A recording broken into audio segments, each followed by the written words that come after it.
ठीक आहे.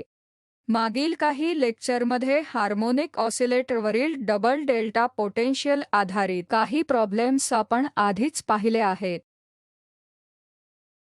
तर हर्मिट पॉलिनॉमियलवर आधारित काही प्रॉब्लेम्स आपण सोडवले आहेत ते आपण सोडवणार आहोत. जसे एका पार्टिकलमध्ये एक डायमेन्शन पोटेन्शियल वेल आणि काही 3 डायमेन्शनल बॉक्समधील पार्टिकल संबंधित या लेक्चरमध्ये काही प्रॉब्लेम्स किंवा चर्चा सुद्धा घडत होती. आपण अगदी सोप्या एक्सरसाइजने सुरुवात करू. तर फर्स्ट प्रॉब्लेम खूप सोपा आहे आणि तुम्ही सॉल्व्ह करू शकता. फक्त उजळणी करण्यासाठी आपण 3 सबसेट असलेला पहिला सेट सोडवण्यास सुरुवात करू आणि तुम्हाला हा प्रॉब्लेम शोधून काढावा लागेल. हे सेट्स किंवा हे फंक्शन्स लिनियरली इंडिपेंडंट किंवा लिनियरली डिपेंडंट आहेत. फर्स्ट एक्सरसाइज पासून फर्स्ट प्रॉब्लेम आपल्याला 3 फंक्शन्स दिली आहेत. f(x) 4 आहे, x चा g एक क्यूब आहे आणि x चा h e⁻⁴ आहे. ही फंक्शन्स किंवा फंक्शन्सचा सेट लिनियरली इंडिपेंडंट किंवा लिनियरली डिपेंडंट आहे की नाही हे शोधण्यासाठी ही कंडिशन हे फंक्शन्स x चे a1 f(x) f(a2) x चे g प्लस a3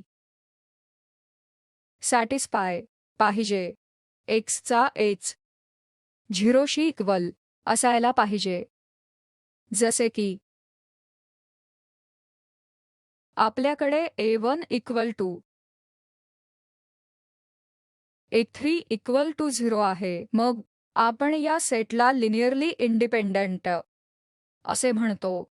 जर a1 a2 आणि a3 0 च्या इक्वल नसतील तर आपल्याकडे एक फंक्शनचा सेट आहे जो लिनियरली डिपेंडंट असतो. तर a1 हा a2 शी इक्वल नसेल तर 3 हा 0 शी इक्वल नसेल. मला असे म्हणायचे आहे की a1 0 शी इक्वल नाही, a2 0 शी इक्वल नाही आणि a3 0 शी इक्वल नाही. मग हे फंक्शन्स किंवा फंक्शन्सचे सेट लिनियरली डिपेंडंट आहेत. पहिल्या उदाहरणातील पहिले उदाहरण आपण सहज पाहू शकता. ते जर मी ही फंक्शन्स सबस्टिट्यूट्स केल्यास माझ्याकडे a1 टाइम्स 4 आहे तर 4a1 plus a2 x cube plus a3 e⁻² 0 शी इक्वल आहे. हे 0 आहे फक्त जर a1 हे e2 शी इक्वल आहे, a3 0 शी इक्वल आहे. फंक्शनचा हा सेट आहे लिनियरली इंडिपेंडंट. ठीक आहे. सेकंड प्रॉब्लेममध्ये तुम्हाला दिसेल की ते खूप सोपे आहे. आपण समान एक्सरसाइज पुन्हा करू शकता. ठीक आहे. या भागात 2 किंवा याचे b 1b मध्ये आपल्याकडे x चे f आहे. जसे x चे g जसे x स्क्वेअर आणि माफ करा x चे h x क्यूब आहे. ठीक आहे. म्हणून हा सेट लिनियरली डिपेंडंट किंवा इंडिपेंडंट आहे. तर आपल्याला तसे मूल्यांकन करावे लागेल. आपण a1 x1 plus a2 plus a3 x3 substitute कराल. येथून हे सेट पाहिले जाऊ शकतात की फंक्शनचे सेट लिनियरली इंडिपेंडंट आहेत. तर जेव्हा a1 हे a2 शी इक्वल, a3 हे 0 शी इक्वल आहे. हे शक्य आहे फक्त जेव्हा सर्व टर्म्स 0 आहेत. याचा अर्थ असा होतो ते लिनियरली इंडिपेंडंट आहे. सी पार्ट मध्ये आपण सहज तपासू शकता. ते हे f(x) आहे. gx3 मायनस x स्क्वेअर आहे. माफ करा मायनस x क्यूब साठी मायनस आणि हेच x 2x प्लस आहे 3 स्क्वेअर मायनस 8 एक क्यूब हे आपल्याला लिनियरली इंडिपेंडंट आहे की नाही का ते तपासावे लागेल. तर आता मी काय करतो? पुन्हा येथे ट्रिक वापरेन. मी हे a1 fx x चे a2g म्हणून पुन्हा लिहीन आणि a3 x चा h आणि 0 शी समान आणि कोएफिशियंट a1 a2 आणि a3 शोधा. तर आपल्याला हे कोएफिशियंट शोधावे लागतील आणि हा सेट लिनियरली इंडिपेंडंट किंवा लिनियरली डिपेंडंट आहे की नाही म्हणून हे करण्यासाठी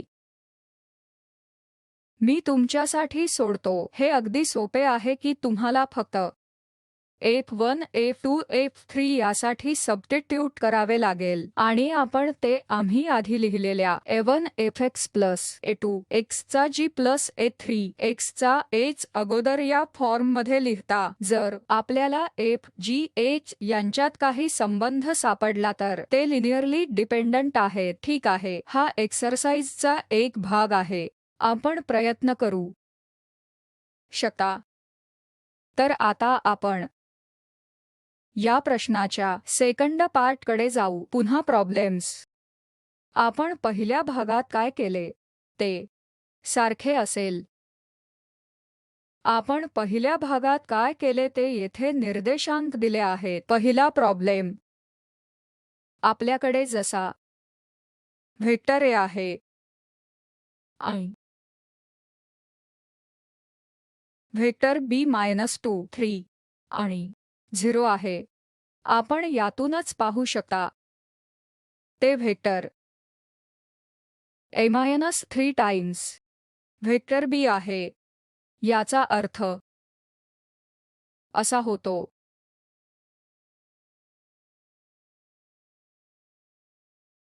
हे व्हेक्टर लिनियरली इंडिपेंडंट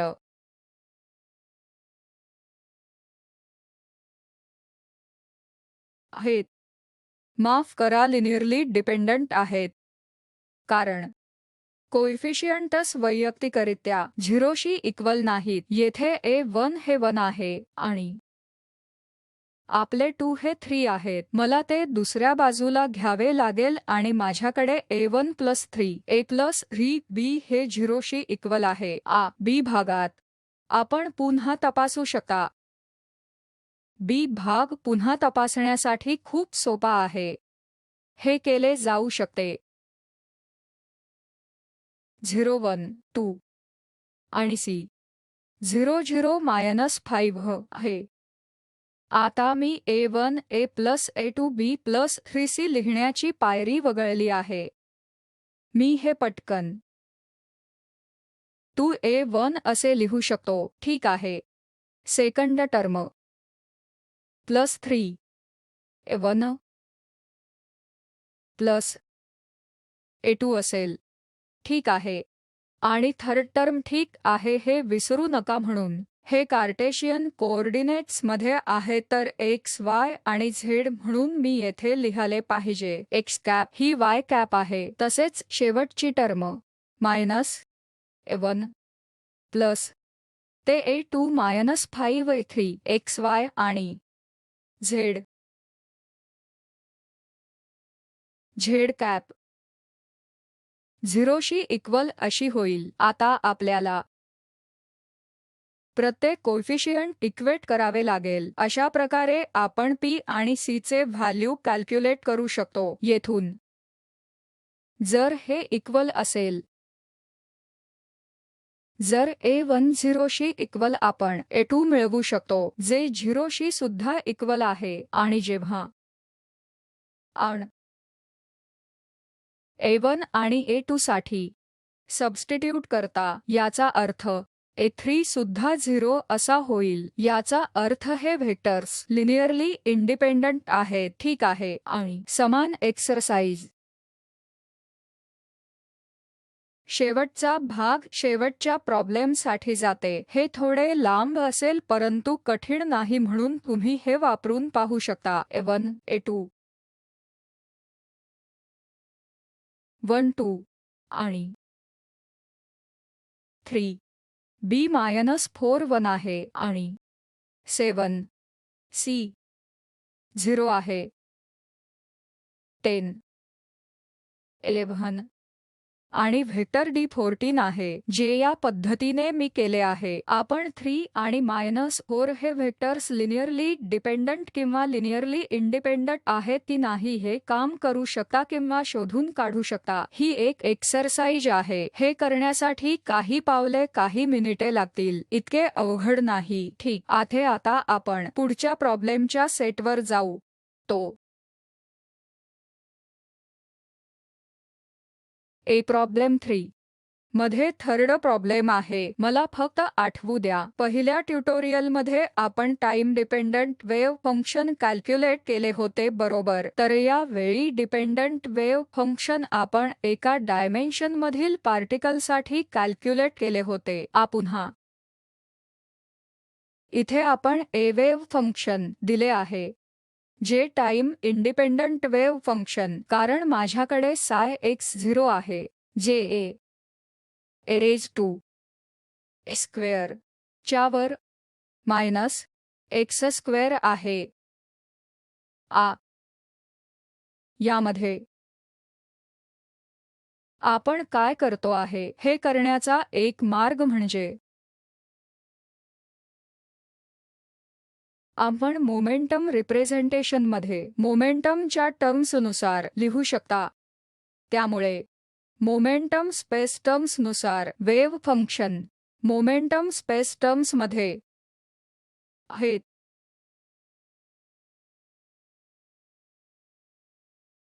जे की p चे psi 0 आहे. हे आपण कसे प्राप्त कराल? आपण Fourier transform psi x 0 e⁻⁴ dx आपण प्राप्त करतो, ठीक आहे. नंतर काही नॉर्मलायझेशन फॅक्टर देखील असेल. जर ते 1 डायमेन्शनसाठी लिहिल्यास तर ते आहेत.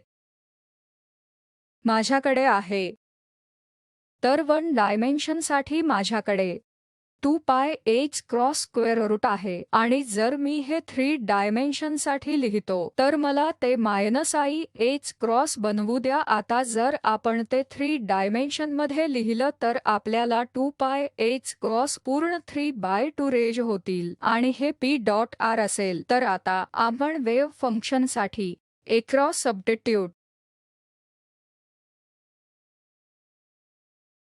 केले आहे.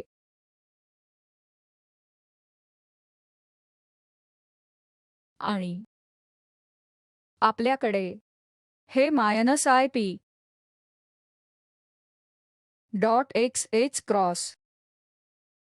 dx आहे. आता आपल्याकडे आहे. आपण फक्त psi x0 साठी सबस्टिट्यूटेड केले आहे आणि आपण टाइम प्राप्त करा. आपण मोमेंटम स्पेसमध्ये वेव्ह फंक्शन मिळवता. आता तुम्हाला या टर्मचे मूल्यमापन करावे लागेल, जे आहे. तुम्हाला हे पूर्ण स्क्वेअर स्वरूपात पुन्हा लिहावे लागेल. हे यामध्ये आपण प्लस आणि मायनस करतो. तर मी ही टर्म लिहीन. आपण जो टर्म प्लस आणि मायनस करू तो ip ला क्रॉस स्क्वेअर वर इरेज करतो. तुमचा एक फॅक्टर असेल, यामधून तू येत आहेत. ही स्क्वेअर टर्म आहे, ही प्रोडक्ट टर्म आहे आणि नंतर पुन्हा स्क्वेअर टर्म आहे. आपल्याकडे हा फॅक्टर असेल आणि हे x/a - p it क्रॉस वर a असे लिहाल. माझ्याकडे 4 चा फॅक्टर असेल. जेव्हा मी स्क्वेअर करत असतो ते 2 होतात. हे माझ्याकडे आहे. ठीक आहे आणि मग माझ्याकडे ADX आहे. ठीक आहे, तर आता आपल्याला हे इंटिग्रेट करावे लागेल आणि आपल्याला अंतिम रिझल्ट मिळेल. जसे म्हणून हा फॅक्टर इंटिग्रल पासून येतो आणि 2 चा a फॅक्टर आणि 2/h चे स्क्वेअर रूट आणि दुसरी टर्म रद्द होईल. यासाठी आपल्याला हे मोमेंटम स्पेसमधील पार्टिकलचे वेव्ह फंक्शन मिळतात. हे लक्षात ठेवा आणि मग आपण पुढे काय करू? आपण टाइम डिपेंडंट श्रोडिंगर इक्वेशन लिहू. ठीक आहे, मी एक्सप्रेशन कडे परत येईल. तर आपण टाइम डिपेंडंट श्रोडिंगर इक्वेशन लिहू जसे डेल टी वर आय एच क्रॉस डेल साय एक्स टी आहे. हे एरजी ऑपरेटर इश फाय एक्स टी च्या इक्वल आहे. ठीक आहे, me time independent Schrodinger equation momentum स्पेसमध्ये लिहीन.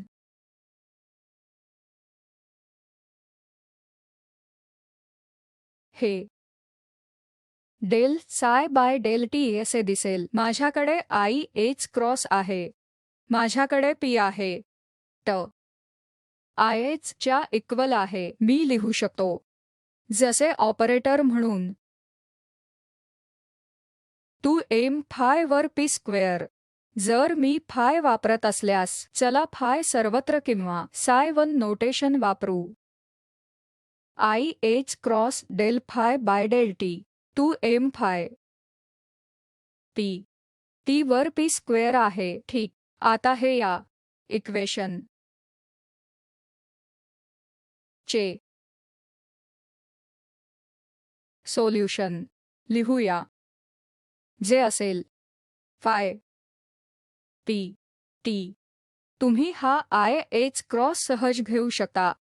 तर माझ्याकडे एच क्रॉस अपस्टेअर्स असेल आणि तुम्ही एक्सप्रेशन पी मिळवू शकता. तुमच्याकडे एपी असेल आणि तुमच्याकडे एच क्रॉस आणि 2m असेल. ते पी स्क्वेअर असेल. T square P square T वर 2m एच क्रॉस. ठीक आहे, काही कॉन्स्टंट टर्म सोबत. तर जेव्हा मी पार्टद्वारे इंटिग्रेशन करतो, हे मला फक्त इंटिग्रेशन करायची गरज आहे, पार्टचे इंटिग्रेशन नाही. फक्त इंटिग्रेशन आपल्याला पी चे फाय देईल जसे टी एक्सप्रेशन आहे. आणि लक्षात ठेवा, मी जेव्हा आय घेतो माझ्याकडे ए मायनस साइन असते. ठीक आहे, आणि माझ्याकडे आय चा एक फॅक्टर आहे जो मी गमावत होतो. पी चे आय फाय टी जसे B A raise to I P square to M च्या वर टी स्क्वेअर ए क्रॉस. ठीक आहे, येथे टी इक्वल 0 आहे. माझ्याकडे काय आहे? मला पी ची व्हॅल्यू मिळते.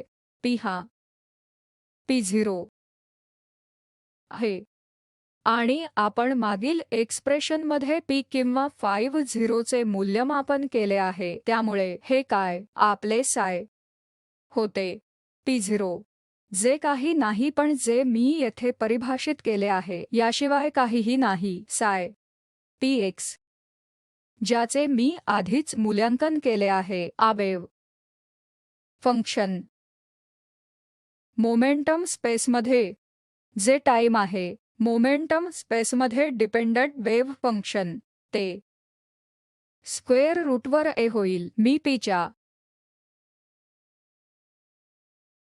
फाय 0 टाइम्ससाठी सबस्टिट्यूट करत आहे. आपण 4h² वर e2 minus p square a square 2m h cross वर e2 minus ip square t raise केले आहे. आता मला मोमेंटम स्पेसमध्ये वेव्ह फंक्शन मिळाले आहे. त्याचप्रमाणे आपण पुन्हा पोझिशन स्पेसमध्ये वेव्ह फंक्शन मिळवण्यासाठी फुरियर ट्रान्सफॉर्म घेऊ तर xt चे साय ते होईल, पण काहीही नाही. पुन्हा मी एक स्टेप वगळत आहे. जिथे तुम्हाला इंटिग्रेट करायचे आहे, मला जे इंटिग्रल मिळते मी फक्त लिहीन आणि मग आपल्याला phi इंटिग्रेट करावे लागेल जसे एक क्रॉसवर e⁵ p डॉट. ठीक आहे, आणि ते मला एक अंतिम एक्सप्रेशन देईल जसे 2 चे स्क्वेअर रूटवर आहे. आणि जेव्हा मी हे इंटिग्रेट करतो संपूर्ण रेंज अंतिम एक्सप्रेशन जी मला मिळते ती मला ते इथे लिहू दे. त्यामुळे यातून p² मिळेल. ती माझ्याकडे असेल. ही टर्म आहे. माझ्याकडे ही टर्म 4h क्रॉसवर -p² असेल आणि ही टर्म इंटिग्रेट केल्यावर कोणीही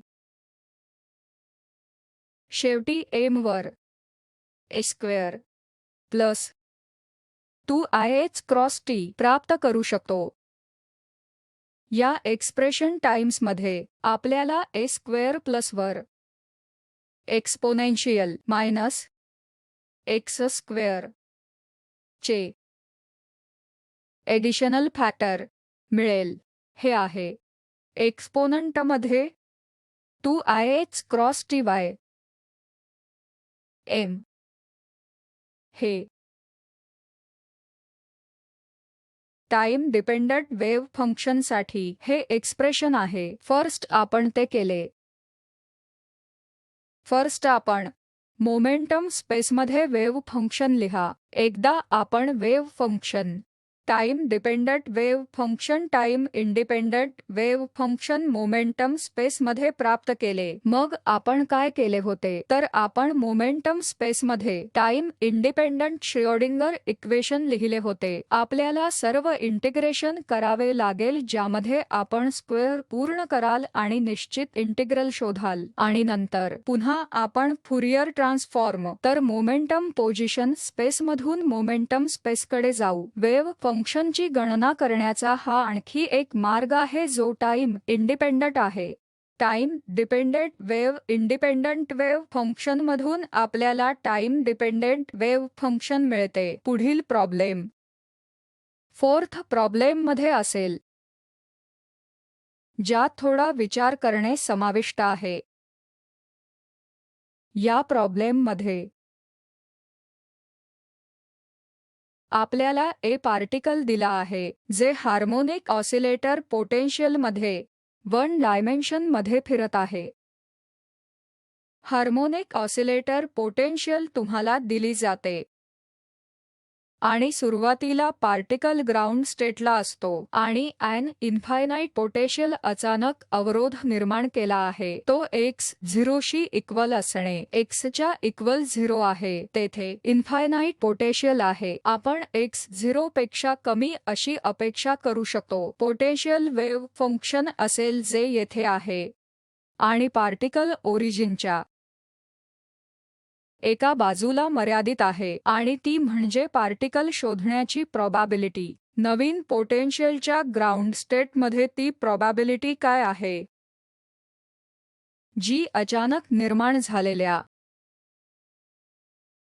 नवीन पोटेन्शियलच्या ग्राउंड स्टेटमध्ये पार्टिकल शोधण्याची प्रोबॅबिलिटी किती आहे. नंतर आपल्याला दिलेले हार्मोनिक ऑसिलेटर पोटेन्शियलचे वेव्ह फंक्शन नॉर्मलाइज करा. हे नॉर्मलाइज वेव्ह फंक्शन आहे. नंतर अल्फा हे दुसरे काहीही नसून ते h क्रॉसवर m ओमेगा चे स्क्वेअर रूट आहे आणि हर्मिट पॉलिनॉमियल तुम्हाला दिलेली आहे जी आपण इंटिग्रेशन करत असताना आपल्याला आवश्यक असेल. तर चला यासह चालू करू. आता मुळात जे आपल्याला दिले आहे चला अचानक एप्रॉक्सिमेशन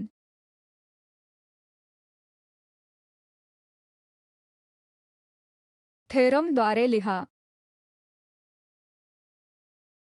आपण ते पार्टिकल मधील वेव्ह फंक्शन त्यासाठी म्हणू शकतो जे अचानक निर्माण झालेले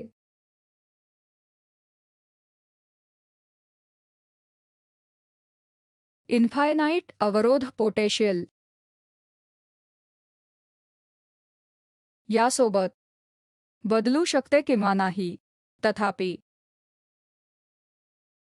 वेव्ह फंक्शन समान राहतील आणि नवीन वेव्ह फंक्शन म्हणून आपण ते पाहू शकता. मला ते psi1 म्हणू दे. ते प्राइम असेल. ते नवीन वेव्ह फंक्शन म्हणजे psi1. आता psi1 x हे 2 चे स्क्वेअर रूट असे डिवाइड होईल. फॅक्टर 1/√2 हे नॉर्मलायझेशन फॅक्टर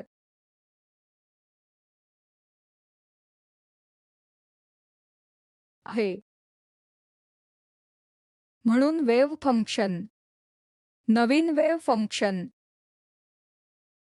किंवा नवीन वेव्ह फंक्शन इतर काहीही नाही, जुने वेव्ह फंक्शन जे नॉर्मलाइज केले जाते त्यामुळे वेव्ह फंक्शन समान राहते.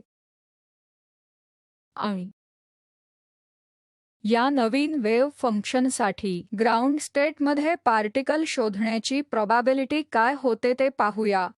प्रोबॅबिलिटी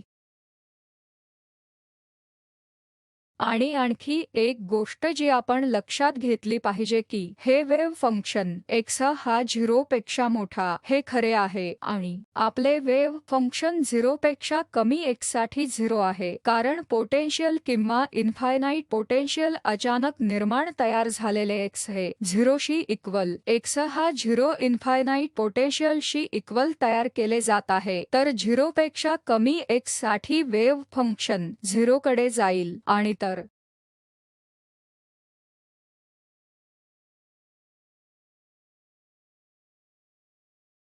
शोधण्याच्या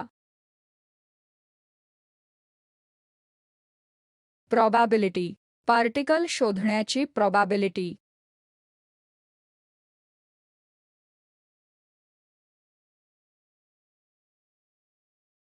ग्राउंड स्टेटमध्ये नवीन पोटेन्शियल सोबत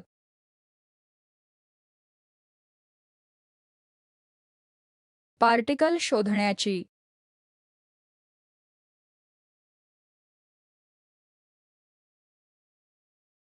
प्रोबॅबिलिटी असेल तर जनरलपणे आपण ही प्रोबॅबिलिटी कशी लिहायची. ती प्रोबॅबिलिटी असेल जी psi1 प्राइम ओव्हर psi ने दिलेली असेल. ती संपूर्ण स्क्वेअर नसेल तर त्याऐवजी दुसऱ्या मार्गाने आपण लिहू शकतो psi म्हणून psi1 प्राइम ठीक आहे. आणि 0 ते इन्फिनिटी इंटिग्रेशन आहे. आपल्याला माहित आहे की psi काय नाही आणि psi1 प्राइम काय हे माहित आहे. आपल्याला वेव्ह फंक्शन दिले जाते जे नॉर्मलाइज केले जाते. तर आता मला आधी या टर्म्स प्रमाणे हे psi1 प्राइम लिहू द्या. हे √2 वर psi आहे. ठीक आहे. आणि आपल्याकडे 0 ते इन्फिनिटी सब स्क्वेअर आहे. आता जेव्हा मी psi0 आणि psi1 चे संपूर्ण एक्सप्रेशन पुन्हा लिहितो दिलेल्या एक्सप्रेशन मधून मला काय मिळते तर 1/2 टाइम्स रूट माझ्याकडे अल्फा बाय स्क्वेअर पाय चे स्क्वेअर रूट आहे. यासाठी आहे हे psi साठी आहे जेव्हा psi0 माझ्याकडे इथे हे एक्सप्रेशन आहे जिथे माझ्याकडे psi अल्फा 2 नसेल ते म्हणजे 1 आहे. तर माझ्याकडे पायच्या स्क्वेअर रूटवर अल्फाचे स्क्वेअर रूट आहे ज्यामध्ये रूट पाय e⁻⁻α x² अपॉन 2h0 आहे. आणि 2 पाय बाय एन वर अल्फा एच 1 साय असेल तर आता चला पुढे कंटिन्यू करू. ह्याबरोबर erase 2 minus alpha square X square by 2 आपल्याकडे असेल. माझ्याकडे 1 एच नॉट अल्फा एक्स असेल, ठीक आहे. आणि दुसऱ्या एक्सप्रेशनमध्ये पुन्हा अल्फा असेल. ही पॉवर जाईल. तर मी जे इंटिग्रल आहे 0 ते इन्फिनिटी ने मल्टिप्लाइड केले आहे पायचे स्क्वेअर रूट वर अल्फा ते आता इथे लिहितो. संपूर्ण रेज अर्धा erase 2 minus alpha square X square by 2 आणि माझ्याकडे येथे 2 फॅक्टर आहेत आणि हे h1 अल्फा एक्स असेल. इन ऑर्डर 2 सोपे करण्यासाठी ही संपूर्ण गोष्ट dx ने मल्टिप्लाय केले, ठीक आहे. मी ते सर्व ठिकाणी सोडले आहे. आता आपल्याला हे आणखी सोपे करणे आवश्यक आहे. येथे आपण e रेज 2 एक्स स्क्वेअर पाहू शकतो, अल्फा स्क्वेअर एक्स स्क्वेअर, आणि हा भाग इंटिग्रल देखील सोपा होईल. आणि आपण स्क्वेअर रूट सोबत बाहेर पडाल. उजवीकडे संपूर्ण स्क्वेअर आहे. हा संपूर्ण स्क्वेअर आहे म्हणून जेव्हा आपण हे बाहेर काढाल तेव्हा आपल्याकडे अल्फा स्क्वेअर असेल. म्हणून मी फक्त 4 पाय टर्म आउट हा संपूर्ण स्क्वेअर घेईन. हे 2 आहे आणि हे 2 पाय आहे म्हणून माझ्याकडे 4 पाय आहे. आणि माझ्याकडे erase 2 minus alpha square X square असेल. माझ्याकडे अल्फा स्क्वेअर टर्म नॉट आणि h1 ठीक आहे dx. आता लक्षात ठेवा हा अल्फा एक्स नाही. या बाबतीत 1 आणि f1 अल्फा एक्स आहे 2 अल्फा एक्स असेल. जेव्हा मी सबस्टिट्यूट करतो मला 0 ते इन्फिनिटी पासून 4 पाय मिळतात. आणि मग माझ्याकडे erase 2 minus alpha square X square असेल. मग माझ्याकडे मागील पासून अरे माफ करा, इथे फक्त अल्फा होता. 1 अल्फा निवडला जाईल. h1 तर इथे h1 नाही. h1 2 अल्फा एक्स आहे. माझ्याकडे 2 अल्फा आहे 2 एक्स dx. आणि आधी 1 अल्फा होता, ठीक आहे. हे 0 ते इन्फिनिटी 4 पाय असेल. आणि मग हे मी स्टँडर्ड फॉर्म लिहू शकतो. आपण फक्त अल्फा स्क्वेअर एक्स स्क्वेअर काही टीच्या बरोबरीने सबस्टिट्यूट करू शकता आणि हे मला e रेज 2 मायनस टी देईल dt, किंवा फक्त हे काहीच नाही, फक्त 1 होईल. 1 बाय 4 पाय प्रोबॅबिलिटी आहे. दुसरे होते. हा फोर्थ प्रॉब्लेम हर्मिट पॉलिनॉमियल्स वर होता. आणि आता हे ट्युटोरियल सत्र समाप्त करण्यासाठी आपण एका सोप्या समस्येवर चर्चा करूया जे मला वाटते ते खूप सोपे आहे. चला ते करू. हे वेगवेगळ्या पद्धतीने केले जाऊ शकते आणि मी हे प्रॉब्लेम सोडवताना हे मार्ग लागू करता येईल. तर साय प्लस फायचे नॉर्म काय असेल तर संपूर्ण स्क्वेअर मी हे कसे लिहीन.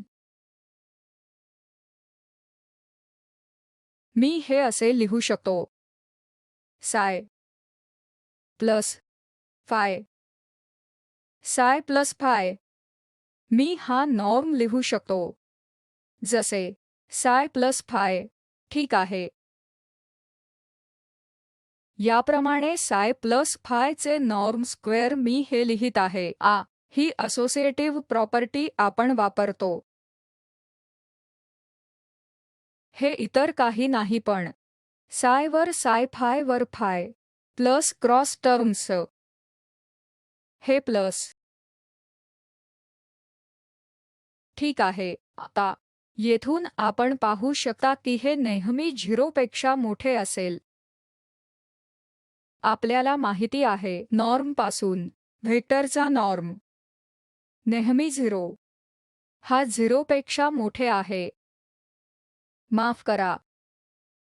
आता आपल्याला या दोघांची काळजी करावी लागेल. ते इक्वल आहेत. चला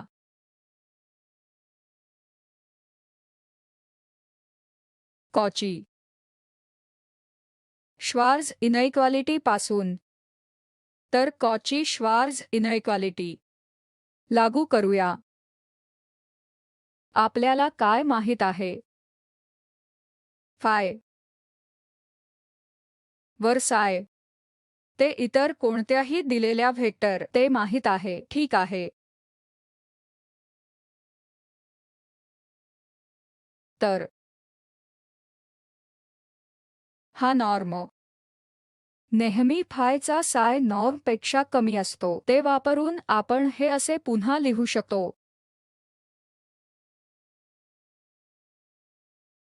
साय.